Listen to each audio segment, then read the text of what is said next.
আমার জন্য পরনারী নিষিদ্ধ হলে আপনার জন্য পরপুরুষ নিষিদ্ধ। ঝুঁকিপূর্ণ, বিপজ্জনক, হানিকারক, হারাম। একটু থেমে একটি হাতে অত্যন্ত আলতোভাবে ইরামের গাল ছুঁয়ে দিয়ে সাইবান দৃঢ় গলায় বলল, যতদিন আলাদিনের জীবনে থাকবেন ততদিন আলাদিনের হয়েই থাকবেন। মনের ভিতর কোনো জঙ্গলের অবশিষ্টাংশ থাকলে জঙ্গলটা উজাড় করে দায়িত্বটাও এই আলাদিনের। কথাটা ভীষণ গায়ে লাগলো সাইবানের। হাতের মুঠো শক্ত করে ফেলল সে। একটা পর মেয়ে, যার এর আগে কোনো হদিস অবধি ছিল না, হঠাৎ করে উদয় হয়েছে, তার জন্য আজ সে নিজের মায়ের কাছে এইভাবে কথা শুনছে। বিষয়টা মানতে নারাজ তার অন্তর।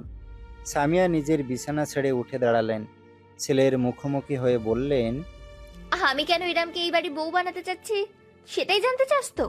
বেশ, তবে শোন, বাপ মারা যাওয়ার পর থেকে ইরাম একা হাতে দুই ভাইকে মানুষ করেছে।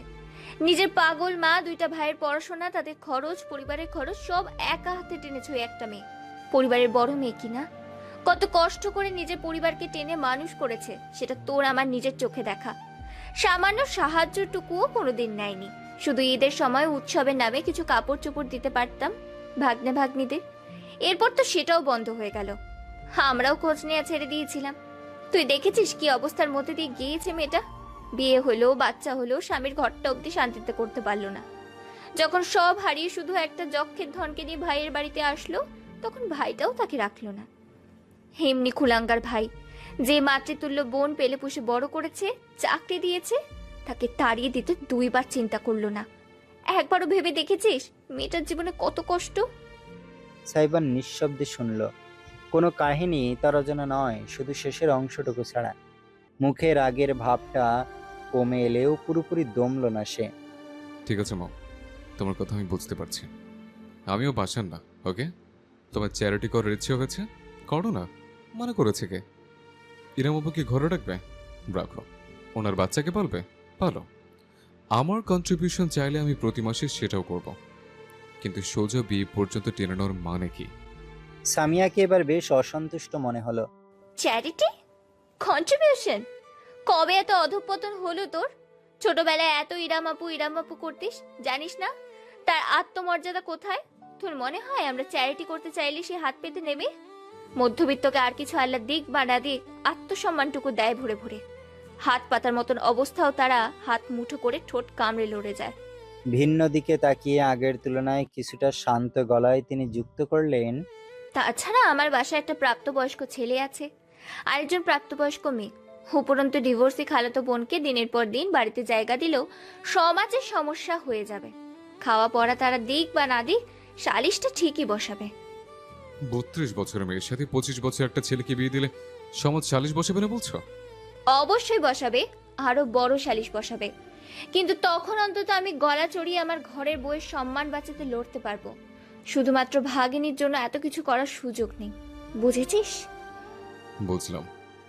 হঠাৎ করে উল্টো ঘুরে দরজার মাঝে ধড়াম করে একটা শক্তিশালী ঘুষি বসিয়ে দিল সাইবান। প্রবলভাবে কেঁপে উঠল চারপাশ। ভয়ানক একটা শব্দ হলো। এটা বুঝলাম যে বাড়ির একমাত্র ছেলে সবসময় আদরের দোলাল হয় না, মাঝে মাঝে বলির পাঠাও হয়। ভাঙচুরের শব্দ আরম্ভ হলো তৎক্ষণাৎ। সাইবানের হাতের ধাক্কায় শোপিস, দেয়ালের ফটো ফ্রেম সব আছড়ে পড়তে লাগলো মেঝেতে। আমি পারবো না ওকে বিয়ে করতে। গলা নিচে, একদম চিৎকার চেঁচামেচি করবি না। পরিস্থিতির জটিলতা বোঝার চেষ্টা কর। ছেলেকে সামলাতে চাইলেন সামিয়া, কিন্তু পারলেন না। তার ছেলে সাক্ষাৎ ঝড়, ঝড়কে কাবু করাটা মুশকিল। আমি কোনো দিন ইরাম আপুকে বিয়ে করব না, কোনো দিন না। আমার কথাটা একবার। না না না, no, never, never ever in my life I will marry a senior woman. না পারতে সামিয়া এবার পাল্টা চেঁচিয়ে উঠলেন, ফাইন, করবি না বিয়ে, করিস না, রাখিস না আমার কথাটা। আমার কিচ্ছু যায় আসে না। আমি নিজেরটা আর ইরামেরটা বুঝে নেব, ঠিক আছে? শুধু এরপর আর কোনোদিন আমার মুখ থেকে তোর কাছে কোনো চাওয়া উচ্চারিত হবে না, এটুকু জেনে রাখিস। সাইবান হঠাৎ করেই জমে গেল। ঝট করে পিছনে ফিরে তাকালো। বহু বছর বাদে সেদিন রাতে প্রথমবারের মতন ছেলের তেজি দৃষ্টির মাঝে অসহায়ত্ব দেখলেন সামিয়া। সারা রাত ঘুম হয়নি ইরামের। ছটফট করেছে সে। দরজার বাইরে থেকে যে চিৎকার চেঁচামেচি শুনেছে, এরপর যেভাবে সাইবানকে ঝড়ের বেগে বাড়ি থেকে বেরিয়ে যেতে দেখেছে, তাতে শান্তি মেলা ভার। তার জন্য মা ছেলের মাঝে একটা অঘোষিত যুদ্ধ শুরু হয়ে গিয়েছে। বিষয়টা খুব খারাপ লেগেছে তার। আজকেই চলে যাবে সে, তাতে যা হওয়ার দেখা যাবে। ইজান বরাবরের মতোই ঘুমাচ্ছে। ভোর রাতের দিকে খাইয়ে তাকে শুয়েছে ইরাম। ছেলে ঘুমে থাকতেই সে নিজের লাগেজ টেনে ছোট্ট একটা ব্যাগ বের করলো। উপুর করে ঢেলে দিল সমস্তটা। দুটো পুরাতন 20 টাকার নোট, সঙ্গে একটা রূপার আংটি পাওয়া গেল। এই আংটিটা তার অতি শখের। বাবার গড়িয়ে দেয়া শেষ স্মৃতি, শেষ সম্বল। মৃত্যুর আগ অব্দি বস্তুটাকে হাতছাড়া করতে চায়নি সে। কিন্তু ইজানের ঘুমন্ত ছোট্ট মুখটা নজরে আসতেই সিদ্ধান্ত নিতে দেরি হলো না তার। পুরাতন বাটন ফোনটা তুলে কল করলো। ওপাশ থেকে রিসিভ হতেই বলল, হ্যাঁ, আমি। আমাকে শুধু 2টো দিন থাকতে দেবে? কথা দিচ্ছি, কোনো সমস্যা করব না। শুধু ইজেনকে ডাক্তার দেখাবো আর নতুন ম্যাচ দেখে উঠে পড়বো। জরুরি দরকার, প্লিজ যদি একটু ব্যবস্থা করা যায়। হ্যাঁ। ও, থ্যাঙ্কস। সত্যি অনেক কৃতজ্ঞ থাকলাম। আমি দুপুরের আগে চলে আসবো। ওকে, রাখছি। ফোনটা কেটে একটা স্বস্তির নিঃশ্বাস ফেলল ইরাম। আগামী 2-3 দিনের জোগাড় হয়েছে। এবার শুধু খালামণিকে বলে কোনো ভালো শিশু বিশেষজ্ঞের সন্ধান নিয়ে ফিরে যাবে। ইজানকে পাতলা কম্বল টেনে ঢেকে কপালে একটা চুমু দিয়ে রুম থেকে বেরিয়ে এলো ইরাম। সামিয়ার রুমটা নিচতলায়, কিন্তু একদম অপর পাশে। ডাইনিং রুম ঘুরে যেতে হবে। ডাইনিং রুমের ভেতরে পা রাখতে ইরাম থমকাতে বাধ্য হলো, কারণ টেবিলে বসে আছে সাইবান স্বয়ং। ফিরল কখন? রাগ শেষ? মুখ দেখে তো মনে হচ্ছে না। টেবিলে বড়সড় একটা আর্ট পেপার ছড়িয়ে মার্কার দিয়ে খসখস করে কিছু লিখছে ছেলেটা। অত্যন্ত মনোযোগী দৃষ্টি। হাত ছাড়া ট্যাঙ্ক টপ আর জিন্স পরনে। শার্ট ছিল, যেটা ছুঁড়ে ফেলে রেখেছে সোফার উপর। ইরাম না পারতে খানিকটা কৌতূহলী হয়ে কাছে সরে উকি দিল। একটা পোস্টার বানিয়েছে সাইবান। তাতে গোটা গোটা অক্ষরে লেখা, প্রফেশনাল হাজব্যান্ড, প্রফেশনাল হাজব্যান্ড। আপনি কি অসহায়? একাকিত্বের ভার বইতে পারছেন না? চান একজন নির্ভরযোগ্য বড়লোক সঙ্গী, যে শুধু আপনাকে কেন, আপনার বাচ্চা কাচ্চা, দাদি নানি 14 গোষ্ঠী পেলে পুষে দেবে? তবে হে রমণী, এই বিজ্ঞপ্তি আপনারই জন্য। আপনার বয়স যত বড়ই হোক না কেন, তার চাইতেও বড় হতে হবে আপনার মন, যেন সেখানে আমার জায়গা হলেও কুমতলবের জায়গা না হয়। আপনাদের সেবায় আছি আমি, professional husband Saiban Aladdin. Booking করতে আজই যোগাযোগ করুন এই নাম্বারে, প্রফেশনাল হাজব্যান্ড। এই এই প্রথমবারের মতন সদা শান্ত ইরামও আতকে না উঠে পারল না। এই ছেলের মাথা আসলেই নষ্ট, পুরোপুরি নষ্ট। সাইবান মার্কারের ক্যাপ ঠোঁটে গুজে রেখে তার দিকে তাকালো।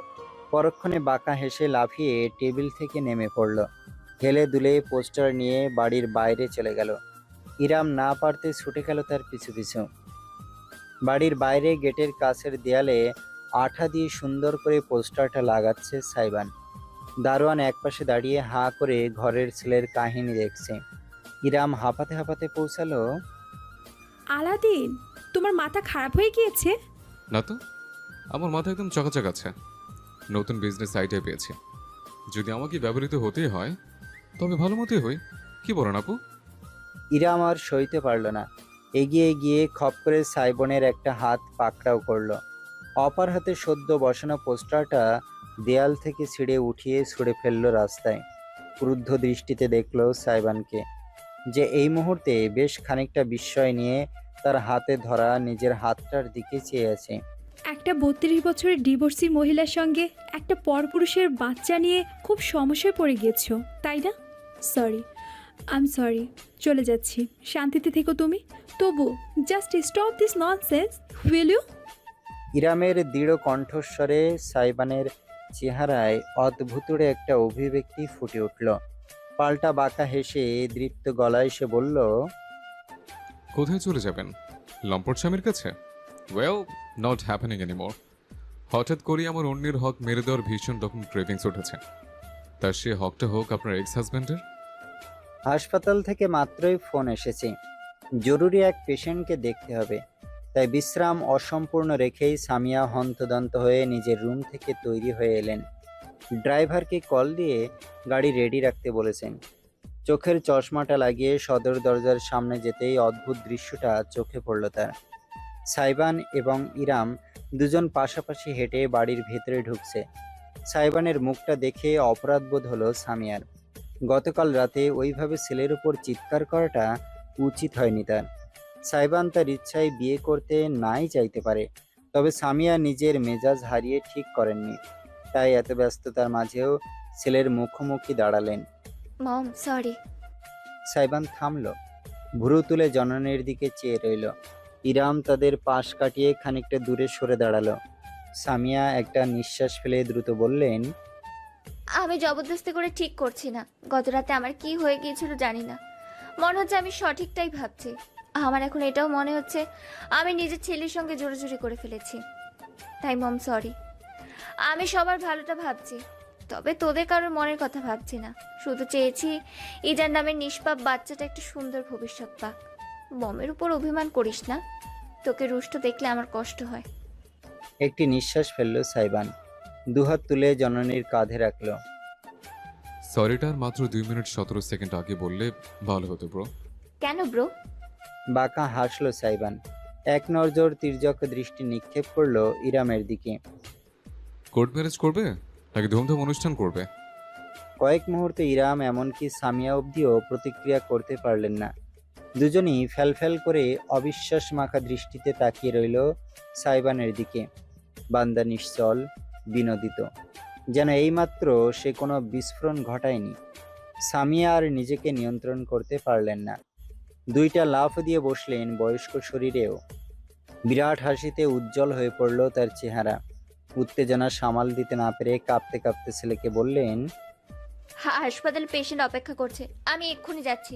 ট্রিটমেন্ট শেষে সবাইকে মিষ্টি খাইয়ে বাসায় ফিরেই প্ল্যানিং বসবো। Love you bro. ওরে পিরিতি রে, সম্পত্তির ভাগটা যেন কবল ছাড়া না হয় সে চিন্তা সারা রাত ঘুম হয়নি। আপনাকে এখন আমার প্রতি পিরিত দেখাতে হবে না, শুধু প্রপার্টি পেপারে সাইন করে দিলেই চলবে। Clean deal. চোখ টিপ দিল সাইবান। খিলখিল করে হেসে তাকে জড়িয়ে ধরে পিঠে কয়েকটা উৎসাহী চাপড় দিয়ে সামিয়া দ্রুত এগোলেন। বাইরে অপেক্ষা করা গাড়িতে চড়ে বসলেন। খোলা দরজা দিয়ে যতক্ষণ তার গাড়িটা দেখা গেল ততক্ষণ হাসি মুখে চেয়ে থাকলো সাইবান। তারপরই তার ঠোঁটের হাসিটুকু মুছে গেল, ভর করলো গম্ভীরতা। অদূরে দাঁড়ানো ইরামের দিকে ফিরে তাকালো সাইবান, ভাব গাম্ভীর্যপূর্ণ কণ্ঠে বলল, একদম ফালতু চিন্তা মাথায় ঢোকাবেন না। আমি আজ অবধি মমের কোনো কথা অমান্য করিনি, কোনো ইচ্ছা অপূর্ণ রাখিনি। মৃত্যুর আগ অবধি মম মুখ থেকে যা একবার উচ্চারণ করবে তাই আমি তার জন্য করব, এটা আমার প্রতিজ্ঞা। মম যদি এমন কলিজা কেটে তার পায়ের সামনে রাখতে বলে আমি সেটাও করব। সেখানে আপনাকে বিয়ে করাটা বিশেষ ব্যাপার না, মাথায় রাখবেন। I don't care about you or that child. Iram নিঃশব্দে শুনে গেল। সাইবান কথাগুলো বলে ডাইনিং টেবিলের কাছে গিয়ে দাঁড়ালো। চুপচাপ একটা ব্রেডের প্যাকেট খুলে ফ্রিজ থেকে জ্যামের কৌটা নিয়ে এসে ব্রেডে লাগাতে লাগাতে দ্বিতীয় দফায় বলল, আপনার একটা টাইটেল দরকার, আমি আপনাকে আমার স্ত্রীর টাইটেলটা দেব, ব্যাস এইটুকুই। আপনি আপনার মতো, আমি আমার মতো। আমার পার্সোনাল লাইফে দখলদারি করতে আসবেন না, আমি আপনার পার্সোনাল লাইফে যাব না। আর এই বাচ্চাটাকে যতই সম্ভব আমার কাছ থেকে দূরে রাখবেন। বাচ্চা কাচ্চা একদম ভালো লাগে না আমার, সারাটা জীবন এসব বইতে বইতে। 1 বছর। ইরামের শান্ত কণ্ঠস্বর ভেসে এলো। সাইবান জমে গেল। ভুরু তুলে তাকিয়ে দেখলো রমণীকে, এক দৃষ্টি তাকেই দেখছে। পার্ডন? ইরাম হেঁটে টেবিলের কাছে এসে দাঁড়ালো, বলল, 1 বছর আলাদিন, বড় জোর 2 বছর। এইটুকু সময় তোমাকে, আমাকে আর আমার বাচ্চাকে সহ্য করতে হবে। মানে? আমার তোমার স্ত্রীর টাইটেলের প্রয়োজন নেই। আমার একটা শক্ত ভিত্তির দরকার, আর্থিক এবং সামাজিক, যেটা ঠিক এই মুহূর্তে গড়ে তুলতে আমি অপারগ। পারবো না যে তা নয়, তবে সময় লাগবে। সেই সময়টা আমার ছেলে কষ্টে কষ্টে জর্জরিত হবে, সেটা আমি মা হয়ে সইতে পারবো না। খালামণি চায় আমরা বিয়ে করি, তুমি চাও তোমার মায়ের ইচ্ছে পূরণ করতে। আমি চাই আমার ছেলের জীবনটা সহজ করতে। ব্যাস, এই 1-2 বছর দরকার শুধু আমার। কথা দিচ্ছি, যেদিন নিজের পায়ে দাঁড়াতে পারবো, যেদিন নিজের একটা শক্ত ভিত্তি করতে পারবো, যেদিন অসহায়ের মতো হাত না পেতে নিজের সামর্থ্যে নিজের ছেলেকে মানুষ করার ক্ষমতা অর্জন করব, সেই দিন তোমার জীবন থেকে আমি আর ইজান দুইজনই চলে যাব আলাদিন। যদি তুমি না চাও আমরা থাকবো না। তুমি তোমার মতো করে বাঁচতে পারবে মুক্তভাবে, একটা মানবিকতার সম্পর্কের বাঁধন থেকে মুক্তি পাবে। তুমি ছেলে মানুষ, তাছাড়া তোমার যে পরিচিতি এবং চেহারা, তাতে তোমার জন্য ভবিষ্যতে মেয়ের অভাব পড়বে না। ডিভোর্স মেয়েদের জন্য শেষ, কিন্তু ছেলেদের জন্য নতুন শুরু। আপনি নিজের ক্যারিয়ার করতে পারলে আমাকে ডিভোর্স দিয়ে দিবেন এরম আপু? হ্যাঁ, না তুমি আমাকে চাও, না আমি তোমাকে চাই, কিন্তু আমার তোমাকে ব্যবহার করতে হবে। কিছুদিনের জন্য হলেও তোমার অনুগ্রহ নিতে হবে। সেজন্য আমি দুঃখিত। আমি পারি না তোমার উপর বোঝা হয়ে বসতে।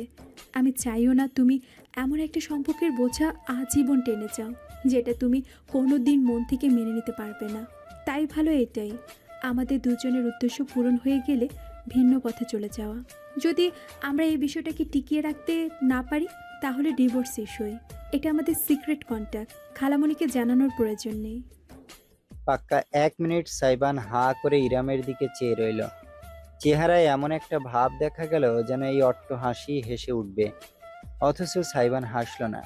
সোজা হয়ে দাঁড়িয়ে একটি নিঃশ্বাস ফেলে বলল, বেশ, not bad deal at all.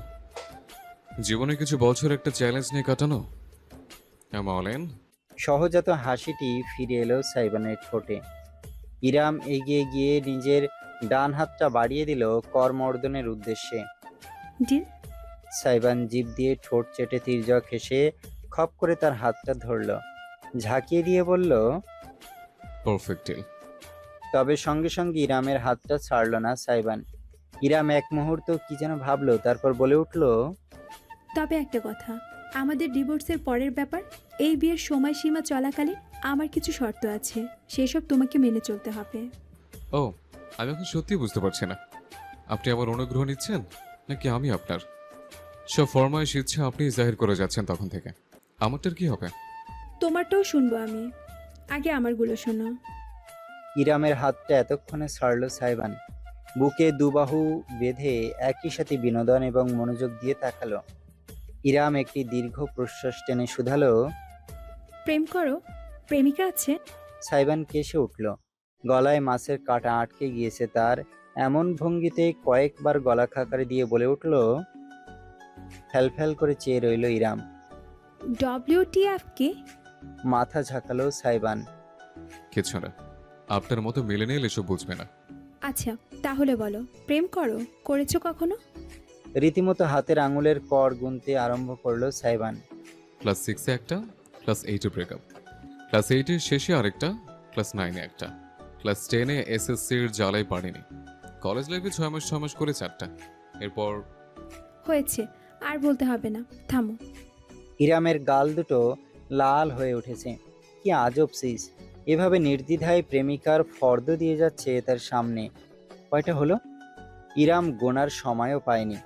মাথা ঝাঁকিয়ে নিজের অযাচিত লাশটুকু ঝেড়ে সামান্য কণ্ঠ পরিষ্কার করে সে জিজ্ঞেস করলো, অতীতের লিস্ট দিতে হবে না, এখন করো কিনা সেটা বলো। বিরাট হাসলো সাইবান। এক কামড়ে গোটা একটা পাউরুটি মুখে ঢুকিয়ে দিয়ে চিবুতে চিবুতে জানালো, এখন একটা সিচুয়েশনশিপ চলছে আর একটা বেঞ্চিং। মাথাটা চক্কর দিয়ে উঠল ইরামের। হায় খোদা, নিজেকে বুড়ি দাদি মনে হচ্ছে তার সাইবানের সামনে। আজকালকার ছেলেমেয়েরা এসব কোন ভাষায় কথা বলে?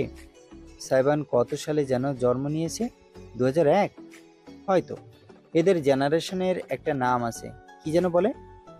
গেঞ্জি না তুমি? সাইবানকে ভয়ানক মাত্রায় অপমানিত মনে হলো।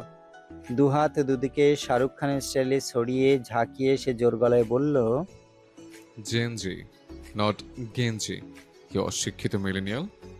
সাইবানের অতি নাটকীয় প্রতিক্রিয়ায় ইরামের হাসি পেয়ে গেল। স্মিত হেসে সে দুহাত আত্মসমর্পণের ভঙ্গিতে তুলে বলল, সরি, আসলে আমি সোশ্যাল মিডিয়ায় তেমন অ্যাক্টিভ না, তাই আধুনিক জিনিসপত্র থেকে বহু দূরে। মুখে মুখে গেঞ্জি শব্দটা শুনেছি। গেঞ্জি হবে ওদের বাপের, আমরা প্রাউড জেনজি। আমাদের মতো তেজি জেনারেশন এই পৃথিবীতে 5বার ধ্বংস হয়ে নতুনভাবে সৃষ্টি হলেও পাবে না, বুঝছেন? বুঝেছি বুঝেছি। ইরাম হাসি চাপা দিয়ে ব্যক্ত করলো, এবার বলো, এই সিচুয়েশনশিপ কি জিনিস? আমাদের সময় শুধু রিলেশনশিপ হতো। এতক্ষণে একটু ঠান্ডা হয়েছে সাইবান। টেবিল থেকে বোতল তুলে ঢকঢক করে গিলে নিয়ে সে উত্তর করলো, ওসব আপনাকে বুঝতে হবে না আপু, আপনি আপনার কথা বলুন। আমার প্রেম বিরোধী হিসাব নিয়ে কি বলতে চাইছিলেন? এবার শান্ত অথচ দৃঢ় গলায় ইরাম বলল, হয়তো আমাদের বিয়ের মেয়াদ থাকবে, তবে বিয়েটাকে আমরা দুজনে সম্মান করবো আলাদিন। তুমি চেয়েছো তাই আমি কখনো তোমার ব্যক্তিগত জীবনে হস্তক্ষেপ করব না। তবে যতদিন তুমি আমার নামে কালেমার বন্ধনে থাকবে ততদিন সংযত হয়ে চলবে। দ্বিতীয়ত, কোনো নারীর ব্যাপারে যেন আমি না শুনি না বুঝি। বাকি সব দিকে তুমি স্বাধীন, কিন্তু এই এক নারী ঘটিত ব্যাপার যেন না ঘটে। Clear? Are you jealous my dear আপু? থমকে গেল ইরাম। সাইবানের চেহারা পাল্টে গিয়েছে, তাতে অদ্ভুতরে এক অভিব্যক্তি দেখা যাচ্ছে। অত্যন্ত ধীরে সময় নিয়ে শিকারীর ভঙ্গিতে হেঁটে হেঁটে টেবিল ঘুরে ইরামের সামনে এলো সে। ইরাম একটি ঢোক গিলল না পারতে। কাছ থেকে সাইবানের শারীরিক গঠন আরও স্পষ্ট বোঝা যাচ্ছে। ছেলেটা জিম করে, শরীরের মাংসপেশি বেশ ফোলা এবং শক্তিশালী। টপের টাইট কাপড়ের উপরে খাস কাটা পেশির গাঁথনি প্রকাশ পাচ্ছে। ইরাম হয়তো বয়সে বড়, তবে সাইবানের ভারী পুরুষালী কাঠামোর সামনে সে একটা পাটকাঠি বাদে আর কিছুই না। তার গলা সামান্য কেঁপে উঠল যখন সে প্রতিবাদ করতে চাইল। জেলাস হবো কিসের জন্য? তোমার মাথা খারাপ? শেষ করার সুযোগ ইরাম পেল না। সাইবান হঠাৎ করে ঝুঁকে এলো, টেবিলের দুপাশে নিজের দুটি হাত রেখে ইরামকে মাঝখানে আবদ্ধ করে ফেলল। ইরামের ফিনফিনে পাতলা শরীরের উপর নুয়ে আসতেই রমণী সরতে চাইল। টেবিলের উপর রীতিমতো আতশোয়া হয়ে পড়ল। সাইবানের চোখে চোখে তাকাতে পারছে না সে। একটা ধমক দেবে নাকি ছেলেটাকে? সাইবানের ঠোঁট জুড়ে তির্যক হাসি। একটি হাতের আঙুল তুলে সে বিব্রত হয়ে যাওয়া ইরামের শুকনো মুখের পাশ থেকে একগুচ্ছ চুল সরিয়ে কানের পিছনে গুজে দিল। আপনি যদি পজিটিভ হন, আমি ওভার পসেসিভ এরম আপু। আমি over protective, over jealous, over thinker, over toxic, over everything. আমি আমার সিচুয়েশনশিপের কাছ থেকে অন্য ছেলেদের 300 হাত দূরে রাখি। তাহলে আমি আপনার সঙ্গে কি করতে পারি বলেন তো? নিঃশ্বাস আটকে ফেললো ইরাম। এতটা কাছ থেকে সাইবানের চোখে চোখ পড়তেই সে আটকে গেল। ছেলেটার কথা মন্ত্রের মতো, সম্মিত হয়ে যেতে হয় তাতে। ভুরুর উপরের পিয়ার্সিংটা জ্বলজ্বলে করে উঠল তার। জিভ গালে ঠেকে ভীষণ রকমের অদ্ভুত এক ভঙ্গি করল সে। ইরামের চোখে চোখ রেখে ঘোষণা করলো, I'm not a red flag. I'm a damn black flag. লাল পতাকা, কালো পতাকা এসবের অর্থ ইরামের জানা নেই। ছেলেটা আবার গেঞ্জি, জেনজি মার্কা কথা বলছে। তবে ইরাম চাইলেও কিছু বলতে পারল না। ঠোঁট নড়ল ঠিকই, কিন্তু শব্দ বেরোলো না। সাইবান তার এতটা কাছে ঝুঁকে এলো যে তাদের দুজনের মাঝে শুধু ইঞ্চি কয়েকের ব্যবধান রইল। অজান্তে ইরাম টেবিল ম্যাট আঁকড়ে ধরল দু হাতে। আমার জন্য পরনারী নিষিদ্ধ হলে আপনার জন্য পরপুরুষ নিষিদ্ধ। ঝুঁকিপূর্ণ, বিপজ্জনক, হানিকারক, হারাম। একটু থেমে একটি হাতে অত্যন্ত আলতোভাবে ইরামের গাল ছুঁয়ে দিয়ে সাইবান দৃঢ় গলায় বলল, যতদিন আলাদিনের জীবনে থাকবেন ততদিন আলাদিনের হয়েই থাকবেন। মনের ভেতর কোনো জঙ্গলের অবশিষ্টাংশ থাকলে জঙ্গলটা উজাড় করে দায়িত্বটাও এই আলাদিনের। ঘুম থেকে উঠেই মায়ের জন্য চেঁচিয়ে কেঁদে যাচ্ছে ইজান। সবেমাত্র বাথরুমে ঢুকেছিল ইরাম ফ্রেশ হতে। বাচ্চার কান্নার আওয়াজে হন্তদন্ত হয়ে বেরিয়ে এলো। বিছানার একদম মাঝখানে কাঁথায় মোড়ানো ইজানের নাজুক শরীরটা ছটফট করছে। ছোট্ট হাত দুখানা ছুঁড়ে ছুঁড়ে মাকে কাছে পাওয়ার দাবি পেশ করে যাচ্ছে। ইরাম দ্রুত বিছানায় গেল, ছেলেকে কোলে তুলে বুকে চেপে দোলাতে লাগলো। এই যে আম্মু এখানে আছে বাবা, দেখি দেখি দেখি, কাঁদে না আমার প্রিন্স। তুমি স্ট্রং বয়, তাই না? আম্মুর স্ট্রং ব্রেভ বয়। ইজানের মুখে অসংখ্য ছোট ছোট আদুরে চুমু দিতে এই ছেলে শান্ত হয়ে এলো। ইরামের গালে গাল ঠেকিয়ে বুঝি জননীর শরীরের উষ্ণতায় নিজেকে ভোলালো। মুচকি হেসে ইরাম ছেলেকে শুরুতে কিছুটা দুধ খাইয়ে নিল। মাত্রই ঘুম থেকে উঠেছে যেহেতু, আবার এক্ষুনি ঘুমাবে না। খানিকটা সতেজ বাতাসে থাকলে ভালো লাগবে। এই ভাবনা চিন্তা থেকে ইরাম পরনের সালোয়ার কামিজের ওড়নাটা ঠিকঠাক করে নিয়ে ছেলেকে সুন্দর করে নতুন একটি কাঁথায় পেঁচিয়ে গেস্ট রুমের বাইরে বেরোলো। সামিয়া হাসপাতাল থেকে ফেরার সাথে সাথে আবার বাইরে চলে গিয়েছেন, কিচেন ভর্তি কেজির পর কেজি মিষ্টির প্যাকেটে। তার চেহারায় অকৃত্রিম খুশির ঝিলিক ছিল সব সময়। ছেলের বিয়ে নিয়ে উৎসাহের কোনো কমতি নেই। সিদ্ধান্ত হয়েছে বাড়িতেই ছোটখাটো একটা অনুষ্ঠান করে আকদ হবে সাইবান আর ইরামের। একা হাতে সব আয়োজনে ছোটাছুটি করছেন সামিয়া। সাইবানও সকাল থেকে বাড়িতে ছিল না, এখন ফিরেছে কিনা ইরামের জানা নেই। ছেলেকে কোলে নিয়ে লিভিং রুমের দিকে যেতে যেতে একবার সকালের ঘটনাগুলো মনে করল ইরাম। সাইবানের বলা কথাগুলো এখনো কানে বাজছে তার। ছেলেটা এমনভাবে কথা বলল কেন? ইরাম কোনো হিংসা থেকে সাইবানকে পরনারীর সম্পর্কে বলেনি। যে ট্রমার মধ্য দিয়ে অরণ্য তাকে নিয়ে গিয়েছে, সেই ট্রমা দ্বিতীয়বার মোকাবিলা করার মতন শক্তি তার নেই। সাইবান আজকালকার ছেলে, উপরন্তু ইরাম এখনো ছেলেটাকে ঠিক বুঝে উঠতে পারছে না। ছোটবেলার সাইবানের সঙ্গে আজকের সাইবানের ফারাক যোজন যোজন। ভরসা নামক গুণটি বিলুপ্ত হয়ে গিয়েছে তার মন থেকে। কিন্তু সাইবান তার একটা বাস্তবসম্মত অনুরোধের ভিত্তিতে এমন প্রতিক্রিয়া কেন করলো? সে কি ইরামের সাথে মজা নিতে চাইছে? হতে পারে। ছেলেটাকে বুঝতে আরো অনেক কাঠখড় পোড়াতে হবে তাকে। লিভিং রুমের কাছাকাছি পৌঁছাতেই ইরাম টের পেল ভেতরে মানুষের উপস্থিতি আছে। আজ কি রাত মজা হুসন কা আঁখো সে লিজিয়ে। মিউজিকের আওয়াজে গম গম করছে লিভিং রুম। ইরাম ইজানকে কোলে নিয়ে ঢুকতে গিয়ে করিডোর থেকে খেয়াল করলো সোফায় বসে বেশ আয়েশ করে টিভিতে গানের ভিডিও দেখছে সাইবান। বাইরে থেকে ফিরেছে পোশাকে বোঝা যাচ্ছে। একটা সাদা শার্ট আর কালো জিন্স পরনে, শার্টের বোতামগুলো খোলা, তাতে উন্মুক্ত বুক দেখা যাচ্ছে। লিভিং রুমের হলদেটে আলোয় রোমহীন চন্দন ফর্সা ত্বক চিকচিক করছে। ইরামের কোলে ইজান কুই কুই করে উঠল। পর্দার দিকে তাকানোর সুযোগ আর হলো না। এই যে বাবাটা, আম্মু তোমাকে ঘোরাতে নিয়ে যাচ্ছি। ইজানের কানে বিড়বিড় করতে করতে সে লিভিং রুমে পা রাখতেই সোফা থেকে দৃশ্যটা খেয়াল করলো সাইবান। এক হাতে রিমোট ধরে পা ঝোলাচ্ছিল সে। তৎক্ষণাৎ রিমোটটা তাক করলো টিভির দিকে। বিদ্যুতের গতিতে ঘটনাটা ঘটল।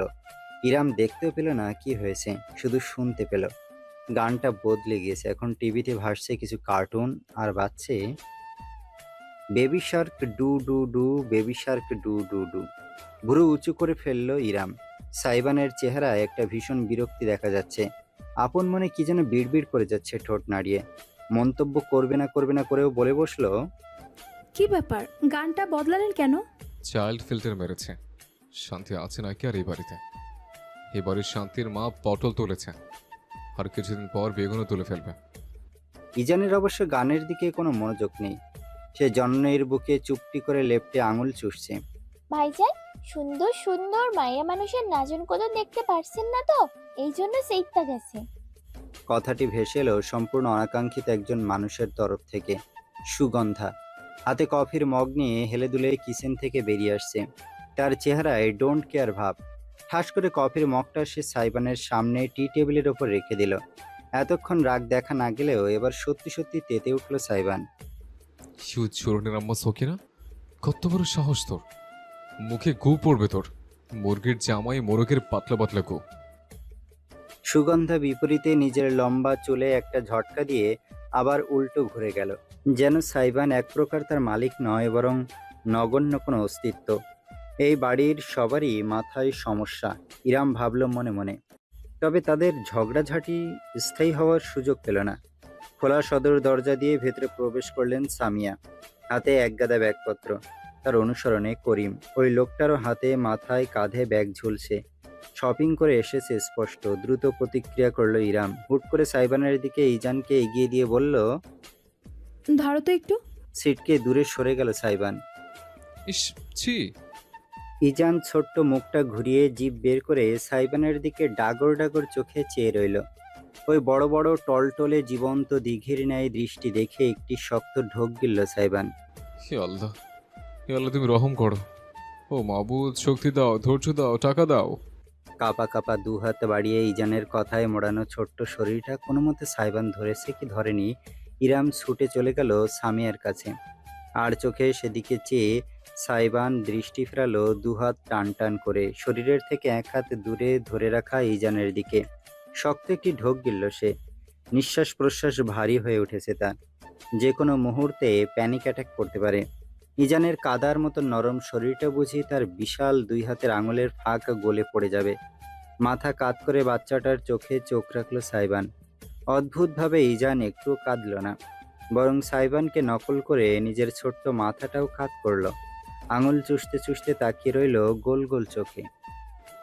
আপনি আঙুল খাচ্ছেন কেন? নিয়মিত নিজের মায়ের মাথাটা খাবেন। সাইবানের কণ্ঠে ইজান দুই পা নেড়ে সামান্য ঝটকা দিয়ে উঠল। ফোকলা দাঁতের মাড়ি দেখিয়ে হাসলো নাকি বিদ্রুপ করলো বোঝা দায়। আরেকটু হলে সাইবান তাকে ফেলেই দিচ্ছিল, কিন্তু স্বয়ংক্রিয়ভাবে তার হাত দুটো ইজানকে কাছে টেনে বুকের উপর রাখলো। শার্টের বোতাম খোলা থাকায় তার তপ্ত ত্বকের সরাসরি স্পর্শে ইজান গুটিসুটি দিয়ে একদম বুকের সঙ্গে লেপ্টে গেল। ভুরু উঁচু হলো সাইবানের।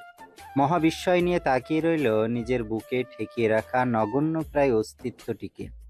তার হাতের তালু ইজানের সমস্ত পিঠের সমান। বিষয়টা একই সঙ্গে বিস্ময়কর এবং উপভোগ্য। এত ছোট মানুষ হয়? এ তো জ্যান্ত একটা পুতুল। মুচকে হাসি ফুটল সাইবানের ঠোঁটে। অজান্তেই দুই পা নাড়িয়ে ইজান সমেত শরীর দোলাতে দোলাতে এসে টিভির কাছে গিয়ে দাঁড়ালো। তখনও বাচ্চাদের গানটা বেজে চলেছে, অথচ ইজানের ওই গানের প্রতি বিন্দুমাত্র আগ্রহ নেই।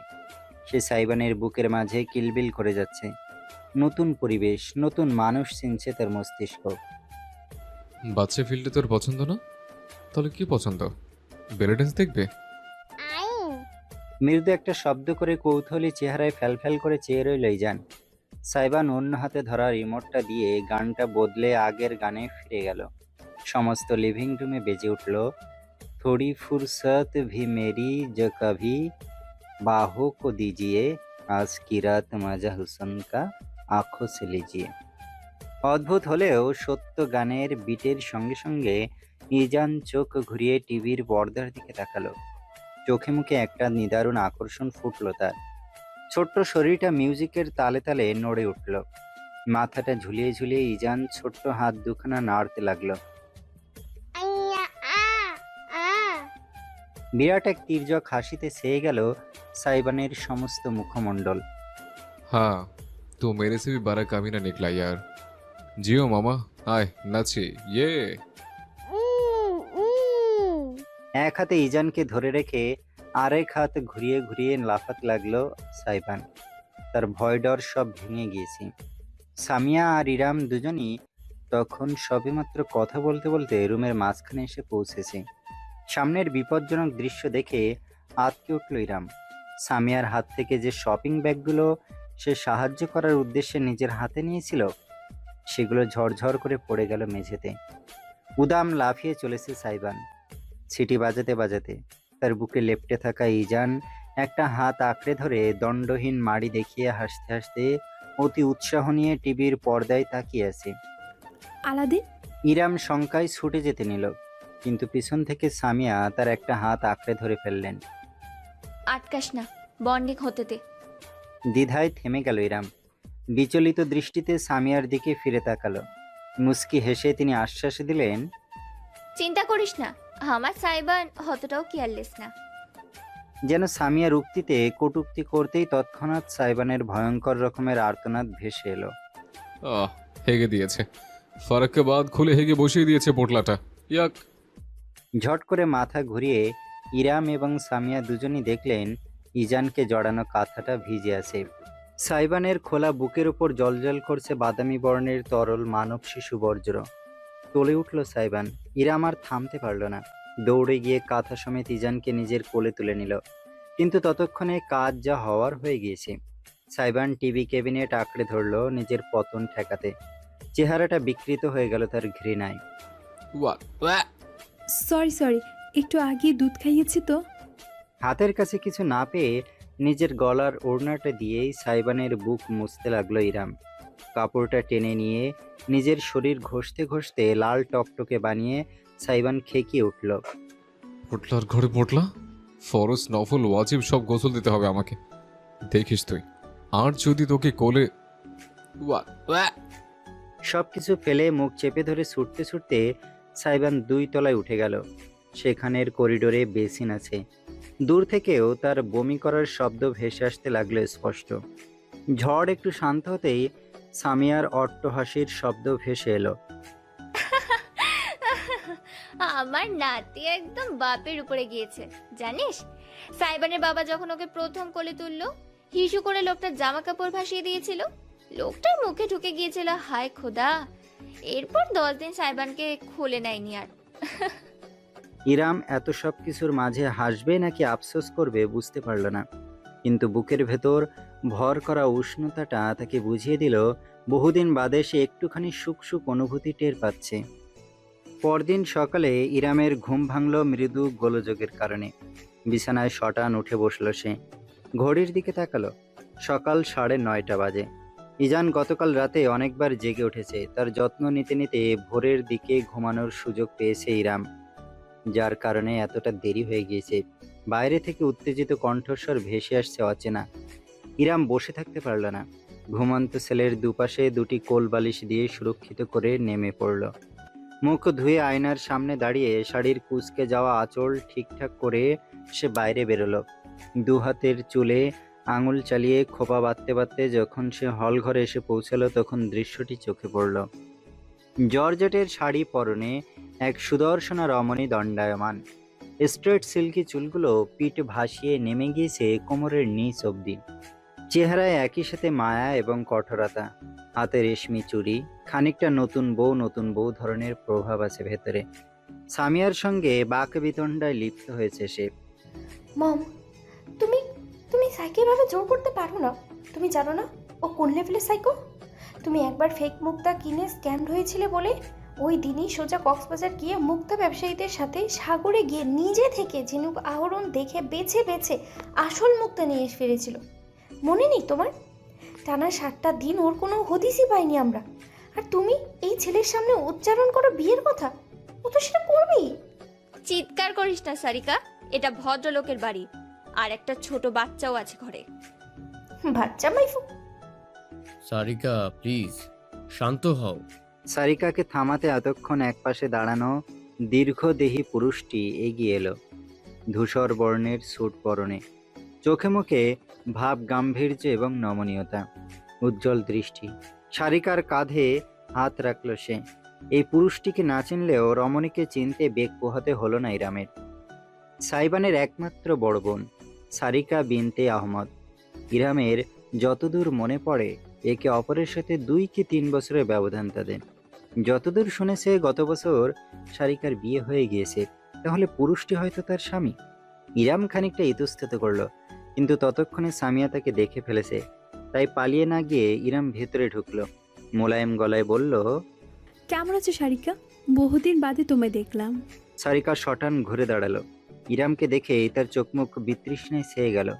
কাঁধ থেকে পুরুষটির হাত ঝটকা দিয়ে সরিয়ে এসে হন করে হেঁটে এসে ইরামের মুখোমুখি দাঁড়ালো। ফালতু প্যাচাল বাদ দাও ইরাম আপু। তোমার লজ্জা করে না নিজের হাঁটুর বয়সে একটা ছেলের ঘাড়ে চেপে বসতে? Where is your self respect? Iram বাকরুদ্ধ হয়ে গেল। সারিকা মেয়েটা খারাপ না। ছোটবেলায় যতটুকু দেখা সাক্ষাৎ আর কথাবার্তা হয়েছে, কখনোই তাকে এইভাবে অপমান করে কথা বলেনি, অথচ আজ বলছে। ইরাম সারিকাকে দোষ দিতে পারল না। সমাজের মানুষ মাত্রই তার এবং সাইবানের বিয়েটাকে কটু দৃষ্টিতে দেখবে সেটা সে জানে। Sarika, behave yourself. মানুষের সঙ্গে এমন ব্যবহার করা শিখিয়েছি আমি তোদের? যা ঘরে যা, তোর মাথা গরম আছে, আমরা এই বিষয়ে পরে কথা বলবো। তপ্ত দৃষ্টিতে একবার সামিয়াকে দেখে গটগট করে হেঁটে সারিকা অন্দরমহলে আড়াল হয়ে গেল। 3 পতন নীরবতা ভর করলো সমস্ত ঘরে।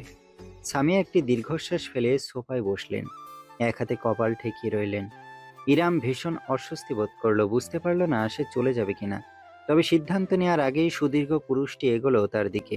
থেমে বলল, দুঃখিত মিস, আপনি কিছু মনে করবেন না। আসলে সাইবানের বিয়ের কথা জানার পর থেকেই সারিকা একটু রেগে আছে। ভাইকে নিয়ে একটু বেশি চিন্তিত। ওর হয়তো আপনাকে আঘাত করার উদ্দেশ্য ছিল না। ওর পক্ষ থেকে আমি আপনার কাছে ক্ষমা চাইছি। না, আমি কিছু মনে করিনি। ওর মনের অবস্থা আমি বুঝতে পারছি। মুখ তুলে পুরুষটির স্নিগ্ধ মুখের দিকে তাকালো ইরাম। আপনি? আমার জামাই। সামিয়া বাতলে দিলেন। পুরুষটি এবার নিজের ডান হাত এগিয়ে দিয়ে স্মিত হাসি নিয়ে জানালো, Misir Misir Iqbal, you can call me just ভাইয়া। ইরাম না চাইতেও খানিকটা হেসে ফেলল। মিশির? লাইক হুমায়ুন আহমেদের বেশির আলী? সবাই বলে। আমার মা ভীষণ হুমায়ুন ভক্ত। মিসিরকে তার এতই মনে ধরেছে যে ছেলের নামটাই লিখে দিয়েছেন চরিত্রের নামে। ইরাম মিসিরের হাতটা ধরল, কর্মর্দন করে বলল, Iram Kibria, you can call me just Iram. Mishir ভাইয়া। মাথা দুলিয়ে সম্মতি জানিয়ে নিজের হাতটা সরিয়ে নিল মিসির। সামিয়ার দিকে ফিরল। মম, আমি তাহলে আসছি। ফার্মে একটা প্রজেক্টের কাজ আছে, সারিকাকে পৌঁছে দিতে এসেছিলাম। সে কি, তুমি আজ থাকবে না? কালই তো বিয়ে, কাল সকাল সকাল চলে আসবো। তাহলে তো হবে না বাবা, এত সব কাজ করবে কে? আমার বয়স হয়েছে, তোমাকেও তো সামলাতে হবে। মিসির খানিকটা ভেবে বলল, আচ্ছা মম, আমি আজ রাতে চলে আসবো। ঠিক আছে, তবে একেবারে শুকনো মুখে আমি বের হতে দেবো না। সরি, নাস্তা করে যাও। না না, আমরা খেয়েই বেরিয়েছি, তাছাড়া আমার দেরি হয়ে যাচ্ছে। তবে আপনি চাইলে এক কাপ চা দিতে পারেন। সুগন্ধাকে একটু বাজারের দিকে পাঠিয়েছি করিমের সাথে, তুমি বসো, আমি এক্ষুনি করে দিচ্ছি। এবার ইরাম এগিয়ে এলো। না খালামণি, তুমি বসো ওনার সাথে। এমনি তো অনেক দিন ধরে খুব কষ্ট করছো, আজ একটু ছুটি পেয়েছো। আমি চা করে আনছি তোমাদের দুজনের জন্যই। পারবি? আচ্ছা যা, লক্ষ্মী মেয়ে আমার, এর মধ্যে বাড়ির বউয়ের দায়িত্ব বুঝে নিচ্ছে। মৃদু হেসে ইরাম কিচেনের দিকে চলে গেল। সুগন্ধা যখন তাকে নাস্তা দিত তখন হাতে হাতে টুকটাক সাহায্য করে সে জেনে গিয়েছে কোথায় কি আছে। তাই চা পাতি, চিনি, দুধ ইত্যাদি খুঁজে পেতে সমস্যা হলো না। চুলায় কেতলি বসিয়ে তাতে দুধ দিয়ে প্রথমে ভালো করে ফুটিয়ে নিল সে। খানিকটা চিনি দিয়ে তাতে চা পাতা ছেড়ে দিতেই ধীরে ধীরে ধবধবে সাদা তরল দারুণ বাদামি রং ধারণ করলো। দুটো কাপ ট্রেতে রেখে সঙ্গে কিছু কুকিজ প্লেটে সাজিয়ে নিল। ইরামের ঘরের কাজকর্ম করতে বেশ ভালোই লাগে। চা প্রায় হয়ে আসলে সে আঁচটা খানিক কমিয়ে ভালো মতো ফুটিয়ে চা মজাদার হতে দিয়ে দাঁড়িয়ে রইল। ঠিক তখনই নিজের পিছনে অদ্ভুত একটা উষ্ণতার উপস্থিতি টের পেল। কিছু বুঝে ওঠার আগেই শক্ত পুরুষালী বুকের সঙ্গে ধাক্কা লাগলো তার পিঠের। সঙ্গে সঙ্গে দুইটি শক্তিশালী বাহু ঠিক তার দুই পাশে সামনের কাউন্টারের উপর এসে বসল। চিনতে একটুও বেগ পোহাতে হলো না ইরামকে। ঠিক পিছনে দাঁড়িয়ে আছে আলাদিন। আলাদিন, কি সমস্যা? এমন অভদ্র আচরণ করছো কেন? খানিকটা ঝাঁজ নিয়েই শুধালো ইরাম। ছেলেটা এভাবে হঠাৎ হঠাৎ তাকে ভড়কে দেয় কেন? এমন অপ্রস্তুত অবস্থায় ফেলার কোনো মানে হয়? ঘাড়ের উপর সাইবানের তপ্ত নিঃশ্বাস ছুঁয়ে যেতেই ইরাম খানিক ঝটকা দিল। প্লিজ, আমার এসব একদম পছন্দ না। আমি মজার মোডে নেই, দূরে যাও আলাদিন। অথচ এক চুল নড়ল না সাইবান, বরং আরো কাছে সরে এলো। ইরামকে রীতিমতো কাউন্টারের সঙ্গে লেপ্টে যেতে হলো। মুখ নিচে নামিয়ে ইরামের কানে ফিসফিস করে উঠল সাইবান। বলেছিলাম না, পরপুরুষ আপনার জন্য নিষিদ্ধ। কি উল্টাপাল্টা কথা বলছো? কিসের পরপুরুষ? চা বানাচ্ছেন কার জন্য? থমকে গেল ইরাম। চুলায় টকবক করে ফুটতে থাকা চায়ের দিকে প্রসারিত দৃষ্টিতে চেয়ে রইল। সাইবান তার কাঁধে থুতনি ঠেকিয়ে কণ্ঠ খাদে নামিয়ে বলল, চা বানানো হয়, আবার হ্যান্ডশেকও করা হয়। নাইস। অরণ্য, অরণ্য প্লিজ, একবার আমার কথাটা শুনুন। ইরামের আকুতি মিনতিতে কোনো কাজই হলো না। অরণ্য তার হাতটা ধরে টানতে টানতে বেডরুমের ভেতরে নিয়ে গিয়ে বিছানায় ফেলে দিল। যে কবজিটা অরণ্য ধরেছে সেটায় লাল দাগ পড়ে গিয়েছে, ভীষণ ব্যথায় টনটন করছে। অরণ্য ঠাস করে দরজাটা আটকে দিল। অতঃপর ইরামের দিকে ফিরল। লোকটার চোখে মুখে উপসে পড়া ক্রোধ। ফুঁসতে ফুঁসতে বিছানার কাছে এসে ইরামের শরীরের ওপর ঝুঁকে পড়ল সে। তুই ওই বাঞ্চতকে ঘরের ভেতরে ঢুকতে দিয়েছিস কোন সাহসে? কি সম্পর্ক তোর ওই কুত্তার বাচ্চার সাথে? কেঁপে কেঁপে উঠল ইরাম, হাহাকার করে উঠল। প্লিজ, উনি শুধু আমার ওয়ার্ডার ডেলিভারি করতে এসেছিল। অর্ডার ডেলিভারি করতে ঘরের ভেতরে ঢোকাতে হয়? বলছিল একটু পানি থাকলে দিতে। এত গরম বাইরে, তাই ভিতরে বসিয়ে শুধু পানি দিয়েছিলাম আমি। শুধু পানি খাইয়েছিস নাকি নিজেকেও? অরণ্য, ঠাস করে ইরামের গালে একটা থাপ্পড় বসিয়ে দিল অরণ্য। সেই থাপ্পড়ে এতটাই জোর পড়ল যে দাঁত লেগে ইরামের ঠোঁট কেটে রক্ত বেরিয়ে এলো। মুখের ভেতর নোনতা স্বাদ পেল সে, অথচ একটুখানি দম ফেলার সুযোগটুকুও পেল না। অরণ্য তার থুতনি চেপে ধরে জোরপূর্বক তার ঠোঁটের মাঝে নিজের ঠোঁট ডুবিয়ে দিল। এ কোনো ভালোবাসা বিনিময় নয়, স্রেফ ক্ষুধার্ত এক পশুর আক্রমণ। ঝটকা দিয়ে উঠল ইরাম। ঠেলে অরণ্যকে দূরে সরাতে চাইলেও পারল না। তার হাত দুটো বিছানার সঙ্গে শক্তভাবে চেপে ধরে রাখল অরণ্য। তুমি শুধু আমার ইরাম, তোমার শরীর মন আত্মা সবকিছুই উপর শুধুই অরণ্য মির্জার সদাগরের অধিকার। কোনো বাঙ্গির পোলা তোমার দিকে চোখ তুলে তাকালে আমি ওকে জ্যান্ত কবর দিয়ে রাখবো। শুনে নাও, তুমি তুমি আমার আমার এবং শুধুই আমার, বুঝেছো? এই বুঝেছিস বান্দি, বল। ইরাম দাঁতের ঠোঁট কামড়ে ধরে রাখল। বলবে না, সে কিছুতেই বলবে না। তাতে অরণ্য দ্বিগুণ ক্ষেপে তার পরনের শাড়ি টেনে ধরল, আঁচল টেনে সরিয়ে ফেলল। ইরাম কাপড়টা আঁকড়ে ধরল। অরণ্য, প্লিজ বিশ্বাস করুন, আমার অন্য কারোর সাথে কোনো প্রকার সম্পর্ক নেই। ওই লোকটারও কোনো দোষ নেই। আপনি এমন করবেন না। আপনি মাথা ঠান্ডা করে। এই চুপ, মাথা আমার ঠান্ডা হবে শুধু তোকে পেলে, বুঝেছিস? শাড়ি পরবি তুই, অন্য পুরুষকে নিজের দেহ দেখিয়ে বেড়াবি? ইরাম, কতবার তোকে বলেছি আমি যে। ঠিক নিজের কোমরে ধারালো কিছুর তীক্ষ্ণ ঘায়ে চিৎকার করে উঠল ইরাম। অরণ্য নাইট স্ট্যান্ড থেকে একটা রেজার ব্লেড তুলে ইরামের কোমরে বসিয়ে দিয়েছে। বিন্দু বিন্দু রক্তে বিছানার সাদা চাদর লালচে হয়ে উঠল মুহূর্তেই। অরণ্য থামল না, হাত বাড়িয়ে ড্রয়ার খুলে একটা হ্যান্ডকাপ বের করলো। ছটফট করতে থাকা ইরামের দুটো কবজি সে বেড পোস্টের সাথে বেঁধে ফেলল। শাড়িটা সম্পূর্ণ খুলে ছুঁড়ে ফেলল মেঝেতে। ইরামের গলা ভেঙে গিয়েছে আকুতি জানাতে জানাতে। প্লিজ অরণ্য, এখন না, আমার খুব কষ্ট হচ্ছে, দোহাই লাগে আপনার। অরণ্য, আমি তোর স্বামী, আমার যখন মন চায় তোকে নিজের ইচ্ছে মতো ভোগ করতে পারি। তুই নিজেই কামিননামায় স্বাক্ষর করে সেই সার্টিফিকেট আমায় দিয়েছিস, তাই এরকম একদম চুপ থাকবি। নিজের শার্ট খুলে ঝুঁকে এলো অরণ্য। অসম্ভব সুদর্শন এবং শারীরিক গঠনের অধিকারী নিজ স্বামীকে ইরামের তখন মনে হলো সাক্ষাৎ কোনো পিশাচ। তার গাল চেপে ধরে হঠাৎ আদুরে গলায় অরণ্য বলল, এবারের মতো তোমাকে বিশ্বাস করলাম, কিন্তু দ্বিতীয়বার কোনো পরপুরুষের সাথে যদি তোমায় দেখি বউ, তাহলে ওটাকেও খুন করব, এরপর তোকে, সবশেষে নিজেকে, বুঝেছো? How much I love you, you my word. Aranya নিজের কাজ আরম্ভ করল, অথচ ইরামের শরীর একটু সায় দিল না। চোখ বুজে ফেলল সে। ফোটায় ফোটায় নীরব অশ্রু বালিশে পড়ে যেন জানতে চাইল এ কেমন ভালোবাসা। বর্তমান সাইবান দ্বিতীয় কিছু বলার সুযোগ পেল না। এর আগেই হঠাৎ করে ইরাম পিছন ঘুরে একটা জোরালো ধাক্কা দিয়ে তাকে দূরে সরিয়ে দিল।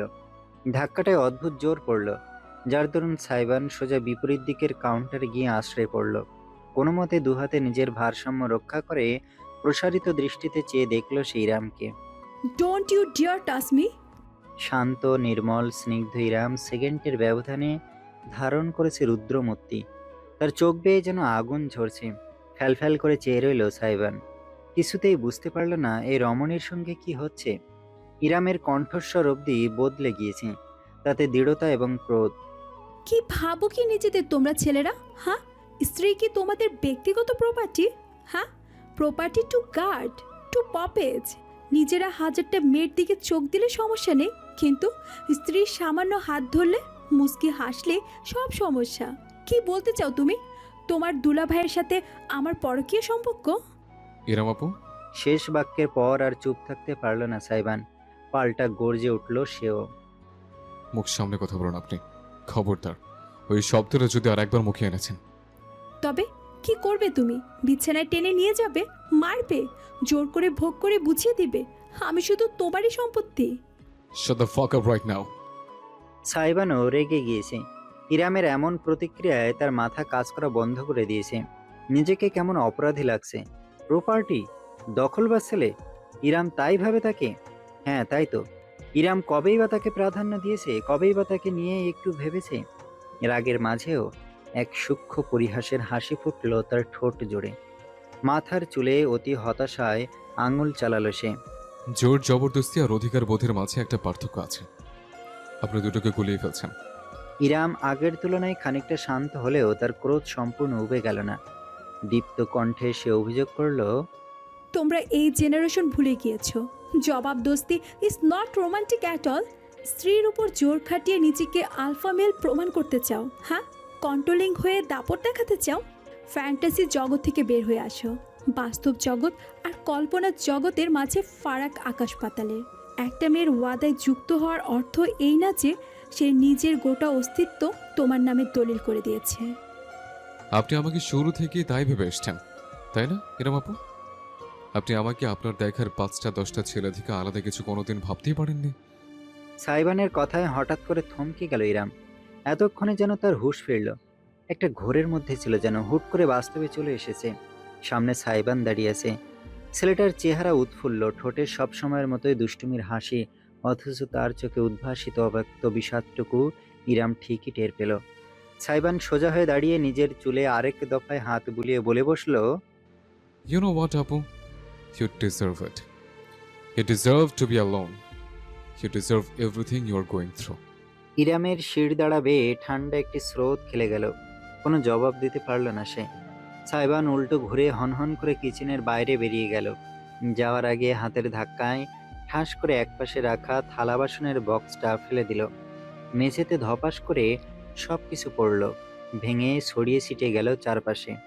ভাঙা কাচের ওপর প্রতিফলিত হওয়া নিজের অজস্র প্রতিবিম্বের দিকে এক দৃষ্টে চেয়ে রইল ইরাম। কখনো সামিয়া এবং মিশির দুজনই অত্যন্ত চিন্তিত হয়ে কিচেনে এসে তাকে ধরল, সে টেরটুকুও পেল না। সেদিন রাতের বেলা গেস্ট রুমের ভেতর আয়নার সামনে দাঁড়িয়ে আছে ইরাম। নিজের প্রতিবিম্বকে নিজেরই বেশ খানিকটা অচেনা লাগছে। আজ বহুদিন বাদে সে সাজগোজ করেছে। জীবনে সবসময় অন্যের খেয়াল রাখা হলেও কখনো নিজের খেয়াল রাখার সুযোগ তার হয়নি। রুগ্ন পাতলা শরীরে ঢোলা গাঢ় সবুজ চুমকি বসানো ডিজাইনার কামিজ জড়ানো। সামিয়া অনেক শখ করে কিনে এনেছে। সাইবানের বিয়েটা যেহেতু হঠাৎ করে হচ্ছে, তিনি চান অন্তত আজ রাতে ছোট করে একটা মেহেদি অনুষ্ঠান করতে। অনুষ্ঠান বলতে খাওয়া দাওয়ার আয়োজন। মেহেদি আর্টিস্ট বুক করা হয়েছে। এমনিতেও এসব জিনিসের প্রতি একদম মন নেই ইরামের। উপরন্তু সকলের ঘটনাটা এখনো মন থেকে বের করতে পারছে না সে। সাইবানের চেহারাটা স্মরণে আসলে নিজেকে কেমন অপরাধী লাগছে তার। অরণ্যর মানদণ্ডে সাইবানকে মেপে ফেলেছে সে। তখন না বুঝলেও এখন তার খারাপ লাগছে। মনের ভেতর একটা অশুভ চিন্তা উকি দিচ্ছে। সাইবান শেষ যে কথাটা তাকে বলে গিয়েছে সেটাও ভীষণ গায়ে লেগেছে। হাঁটুর বয়সে একটা ছেলে এইভাবে তার মুখের ওপর বলে গেল, আর সে দাঁড়িয়ে দাঁড়িয়ে শুনল। সবকিছু মিলিয়ে ইরাম এখন অথই দ্বিধাদ্বন্দ্বে ভুগছে। জরিদার লালচে সোনালি পাড়ের ওড়নাটা গায়ে জড়াতে জড়াতে ইরাম আরেক দফায় নিজের প্রতিবিম্বকে দেখল। ভিন্ন একজন মানুষ তাকিয়ে আছে তার দিকে।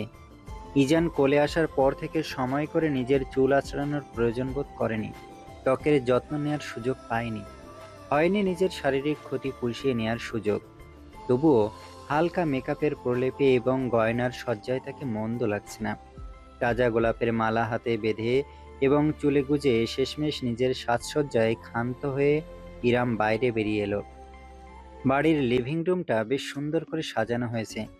মরিচবাতি এবং পর্দায় ঘেরা চারপাশ। সোফা সরিয়ে মেঝেতে কার্পেট বিছিয়ে দেওয়া হয়েছে। তাতে মেহেদি, মিষ্টি, ফলমূল ইত্যাদির ডালা সাজানো। মেহেদি আর্টিস্ট ইতিমধ্যে চলে এসেছে। কার্পেটে বসে এই মুহূর্তে সারিকার হাতে মেহেদি পরিয়ে দিচ্ছে। একপাশে সামিয়ার কোলে চুপটি করে বসে ইজান বড় বড় চোখ মেলে চারপাশে দেখছে। সুগন্ধা একটি ঝুনঝুনি নাড়িয়ে তার আকর্ষণ ধরে রাখতে চাইছে। বাড়ির একমাত্র জামাই মিষ্টির হলুদ একটা পাঞ্জাবি পরেছে, হাতে মোবাইল ফোন। পায়চারি করতে করতে কারোর সঙ্গে কথা বলছে। খুব সম্ভবত বিয়ের কোনো কাজ নিয়েই। মোটামুটি সকলকে দেখতে পেলেও সাইবানকে কোথাও চোখে পড়ল না ইরামের। তার বন্ধু বান্ধবদের আসার কথা ছিল, এসেছে কিনা কে জানে। আরে কি সুন্দর লাগছে তোকে। আমি জানতাম আমার চয়েস ভালো, তবে এতটাও ভালো ভাবতেই পারিনি। সামিয়া মন্তব্য করতেই চোখ ঘুরিয়ে ইরামের দিকে তাকালো সারিকা। আপাদমস্তক রমণীকে পর্যবেক্ষণ করে দৃষ্টি ফেরালো বিতৃষ্ণায়। খাচ্ছে পড়ছে আমাদের টাকায়, আবার যত সব ঠক। কথাটা সারিকা মৃদু গলায় বললেও পিছন থেকে ইরাম স্পষ্ট শুনতে পেল, তবে বাইরের মানুষের সামনে তেমন কোনো মন্তব্য না করার সিদ্ধান্ত নিল। ইজানকে আদর করে সে অতঃপর কার্পেটে পা ছড়িয়ে বসল সে। মেহেদি আর্টিস্ট তার হাতে নিজের কারুকার্য রচনা শুরু করলো তৎক্ষণাৎ।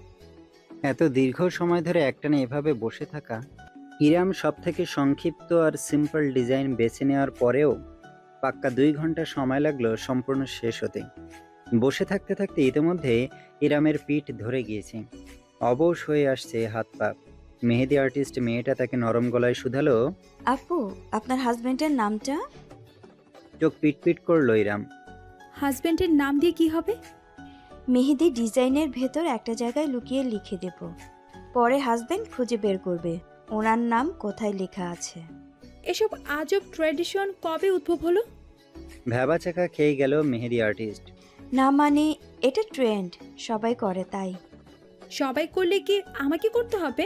বলতে বলতে ইরামের চোখ পড়লো সারিকার দিকে।